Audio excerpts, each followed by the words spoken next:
Tonight, a white knight saves the only disability day option centre in Port Augusta from closing down, and a group of mates from Melbourne walking for stroke research pass through the region.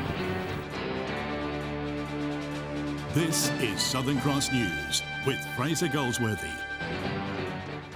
Good evening. First tonight, fire crews have spent the day battling a massive fire near Clare in the mid-north. Late this afternoon, the CFS said the blaze had burnt through around 60 hectares of scrubland at Emu Flat, with reports one home has been destroyed with another shed under threat. Residents are being urged to be prepared and to stay up to date with the very latest. The CFS website cfs.sa.gov.au or the Bushfire Information Hotline 1300 362 361. Support provider Orana has swung in to take over Port Augusta's only disability day option centre. After months in the dark, families of clients say they're relieved at the announcement. Worried families can now breathe a huge sigh of relief as Port Augusta's only disability day option centre is saved by a white knight. Bit of pressure taken off. I said now that we've done that bit, we've got other things to look at now. And with KinCare's sign taken down this morning, disability support organisation Orana is set to take the reins on Monday. And we do feel that there is a great relief with most people that the service is able to continue. The company has assured families any changes won't happen straight away. Doing it slowly, I think it's going to benefit everybody, parents and the clients, and even Orana themselves. So, taking on most of KinCare's staff, Orana hopes to move the centre away from highway traffic. We'd like to really start looking for alternative real estate and accommodation for this service. It's hope to get clients out and about and to grow their skills. And looking at the current programs and looking at skill development that we could introduce as well, because that's one of our key areas that we're really passionate about. It's a good future for the clients and those that, you know, are up and coming that are going to be joining up hopefully in the future. Amelia Simpson, Southern Cross News. Local SA Best candidates Tom Antonio and Sam Johnson have agreed to take leave of absences from their local government roles. The party has decided on the policy to eliminate any potential conflicts of interests while on the campaign trail. John Hunt has more. Unlike public service workers, local government representatives aren't required to take leave from their positions if they run for public office. Despite this, SA Best candidates in local government positions will be taking leaves of absence following a decision by the party. The call was made in order to remove any perceptions that councillors or mayors are using the roles to boost their candidacy.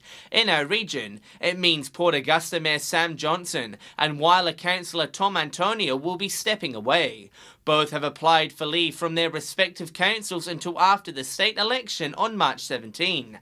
After that date, they'll either resign due to election to Parliament or return to their roles if unsuccessful. In a statement, Mr Antonio says he wants to remove any form of conflict between his seat on council and his candidacy for Giles. He says he doesn't want the voters to think he's using his role on council to promote himself as the SA Best candidate in Giles. The decision also affects 2 mayors and 2 councillors in Adelaide who've signed up to SA Best. In the meantime, Port Augusta Deputy Mayor Brett Benbow is expected to fill in for Mr Johnson in the mayoral position, while there'll be one less vote on Whyalla Council. It now clears the two to ramp up their campaign to become SA Best Members of Parliament. A 20-year-old Whyalla Norrie man has lost his licence for 6 months after allegedly doing burnouts while drink driving at Mullaquana this morning. At around 9 o'clock, police were called to Berkshire Road to find the car, which had burst its back tyres. Officers say he recorded a blood alcohol reading of 0.115. They also found he was driving unregistered, uninsured, and that the car's registration plates didn't match the vehicle. He was also driving on a probationary licence. He'll face court in April. 3 men have been arrested following a disturbance at Port Lincoln overnight. Witnesses reported the trio fighting on Mortlock Terrace just after 2 o'clock this morning. Patrols attended and arrested the men. A 21-year-old Port Lincoln man and 2 West Australian men aged 32 and 24 were all charged and will face court later this year.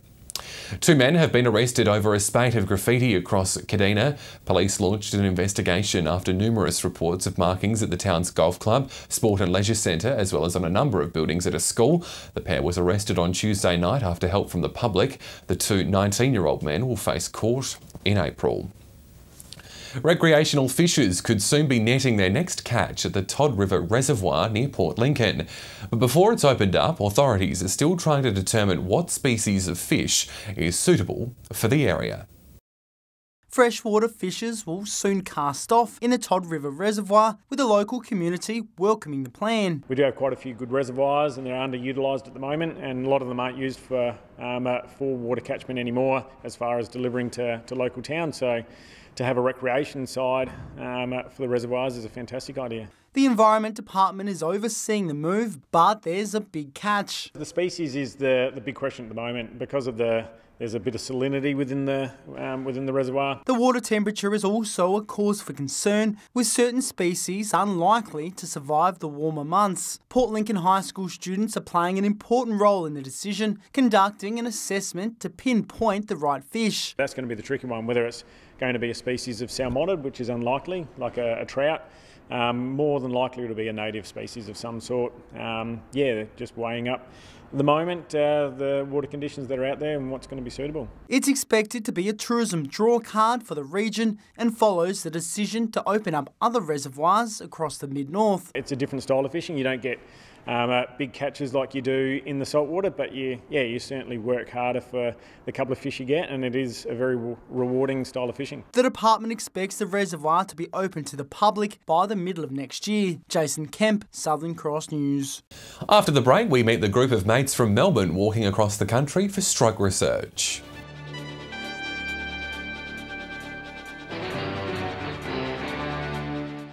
Broken Hill's new health centre is taking shape with the base structure now in place. Crews have been working over the past fortnight, craning in 42 of the modules that make up the facility. The next step will be preparing the roof structure and interior pieces of the centre. The facility is due for completion in the second half of this year. More beer will soon be flowing at Port Lincoln's Beer Garden Brewing after it was awarded a grant to expand its business. More than 20 jobs will be created with increased manufacturing and distribution of the Eyre Peninsula favourite. There's nothing like a cold beer, and even the Premier agrees. I've got some news for you. Yeah, grant's been successful. Oh, brilliant. $73,000. Fantastic. Thanks a lot. Yes. Jay Weatherall delivering some welcome news to the Port Lincoln Brewery. Just enables us to set our sights on further distribution, which without a proper canning or bottling line we certainly couldn't have gone down that path. Until now the brewery has relied on slow techniques to bottle its award-winning beer, but the cash injection will mean more hands on deck and faster delivery. There'll be plenty of jobs created in the increase sort of manufacturing of more beer and distribution of it. It's not just the beer getting a makeover, more food will soon be on the menu. We do offer some food, but very small kitchen facilities, so this is certainly going to help us to meet the expectations of the general public. The new distribution line will swap bottles for cans, but enthusiasts fear not, its price drop will remain the same. Hopefully with increased distribution and more food on the menu, we'll hopefully get some of those people through the door. Jason Kemp, Southern Cross News. A group of friends from Melbourne are strolling across Australia to raise funds for a cause close to their hearts. Sam T and his mates are undertaking the mammoth journey for stroke research. At the young age of 29, Sam T suffered from a life-changing stroke. The biggest thing that affected me was my speech. So I had to teach myself how to talk again, and I guess a bit of a challenge and a bit of a setback in your life. 3 years later, Sam and his friends are now walking around Australia in a massive 15-month journey to raise funds towards the Stroke Recovery Trial Fund. If they can be successful in their goals, which is to get this drug approved for use here in Australia, then it'll help so many stroke survivors. So far, they've walked across the border from Melbourne to Crystal Brook. They're hoping to stroll into Perth in 3 months' time. We've walked 1,200 kilometres so far. We've got 16,000 kilometres or thereabouts to do in total, and it's taken us probably about 66 days. A highlight of the journey for his friend Matthew is connecting stroke survivors from across the region together. Along the way, if we can do maybe that 10 times over, then that's 10 new social groups that weren't there to help support stroke survivors within their own communities. Stroll for Stroke has seen its setbacks, with Sam suffering from torn ligaments and severe bruising, but has touched the hearts of many. So we've raised 8,500 and the goal is 150,000. We're planning to head out again on Saturday after a couple of days rest on the ankle.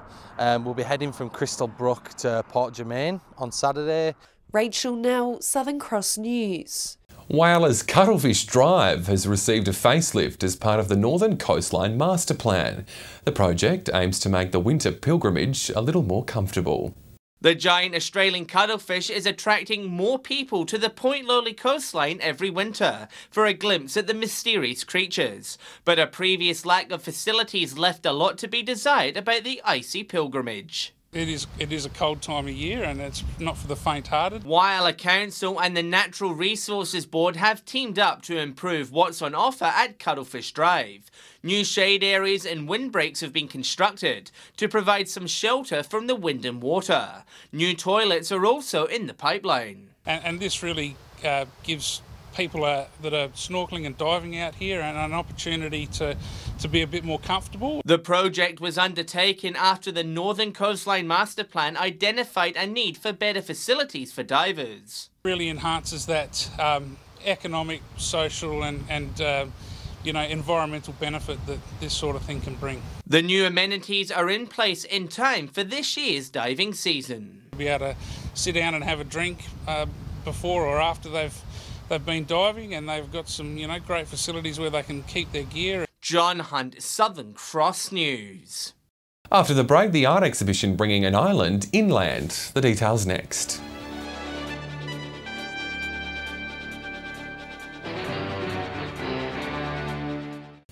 The Silver City Cinema will shut its doors next week. It'll be out of action from February 5th to the 7th as major repairs take place on the building's roof. The roof was replaced around 10 years ago, but the damage from the 2016 hailstorm has led to it needing to be repaired once again. Thankfully, it'll reopen next Thursday. Art lovers from across the mid-north flocked to Port Pirie last night for the grand opening of Island to Inland. The illustrious exhibition is putting Kangaroo Island in the spotlight. Showcasing the wonders of KI to Port Pirie. The exhibition is 2 years in the making, with works from 10 local Kangaroo Island artists. To really put a spotlight on this gallery as one of the first mainland galleries in South Australia to take this exhibition from Kangaroo Island. The works explore themes of the history and natural wonders of the island, as well as isolation. The paintings and pictures are spectacular. Makes you want to be there. The exhibition also features a sculpture of a kangaroo by Indiana James. Crafted from old road signs, the creative creation is a play on what happens when man and nature come together. It's called Give Way, and sometimes, as we know as drivers, it's not always easy to give way because kangaroos surprise us all the time. See that each artist has got a particular type of technique, but there's such a variety here. It's absolutely marvellous to see so many things brought in together. Island to Inland is in Port Pirie until next month before it heads to Port Lincoln. You can view it here at the Port Pirie Regional Art Gallery until the 11th of March. Rachel Nell, Southern Cross News. Be sure to check it out. It's time now for cricket tips. G'day and welcome to round 10 of Port Augusta Cricket. This week we see West Augusta take on Central Stirling at Edsa. Centrals is currently sitting top, our Westies at bottom. I'd like to see Westies win, but I think Central's just going to have too much firepower in the batting and the bowling, so Central Stirling to beat West. The other match sees South Augusta take on Quorn at Chinnery Park. This should be a good match. Both teams are in second and third respectively. I'm going to lean towards Quorn because I know that South have lost a few players due to work commitments and injury. So there's my two winners, Quorn and Central Stirling. Hello again and welcome to round 12 of Port Pirie Cricket. This round starts with Southport hosting Solly North at Port Oval on Saturday. The last time these two met, it was Southport who took the points with their only win for the season. Solly North have only managed 3 wins themselves for the season and will need to find some form soon if there to be any chance of defending their title from last year. I'm tipping Solly North. In the other match at Globe Oval, it's Wandera taking on Props. These two have met 3 times this year, with Props winning all 3. Wandera have struggled against Props bowlers and will need their batters to perform if they are to challenge Props. I'm tipping Props. Saturday we'll see top of the table North Whyalla play last place South Whyalla at Memorial Oval. North will be looking for their new recruit Sam Dorr to lead their bowling attack. South Whyalla will be relying on their bowling attack to make early inroads into North Whyalla's top order to give themselves a chance. My tip, North Whyalla by plenty. Sunday we'll see Central versus Rapina at Memorial Oval. Rapina might be a smoky chance with new batsman Bailey Todd at the top of the order. Unfortunately they'll be missing Joe Jarrett for the rest of the season. Central will be looking for their dominant top order to do the job and bowlers Daniel Collison and Josh Bartell to clean up the Rapina batting order. My tip, Rapina in an upset. Welcome to this week's Port Lincoln Cricket Tips. And the first match of the round sees Lincoln South and Charlton playing at Poole Oval. This is 2 versus 4 on the ladder, and I reckon Charlton, sitting in second spot, should get the job done here over Lincoln South. In the next game sees SES travel out to Todd River. 10-year premiership reunion out there for Todd River this week, but Southern Air sitting on top of the table and they should be too strong and get the job done. And in the final match of the round sees Tasmans and Waybacks at Centenary. 5th versus 6th, with massive implications on who can make the finals here. A win for Tasman should see him jump into the 4, whilst Waybacks getting a win will see him just keeping in touch. Tasman should be too strong. Going to tip the Tassie boys in this one. Thanks for listening to the Port Lincoln Cricket Tips. Better weather for cricket in Broken Hill this weekend with 2 interesting games. Central take on South at the Jubilee Oval. South, fresh off their first win in 3 years, will be keen to keep the form going. But Central, topside Central, I think, will take the points in this game, although it could be a reasonably close encounter. In the other game at the Alma Oval, West take on North.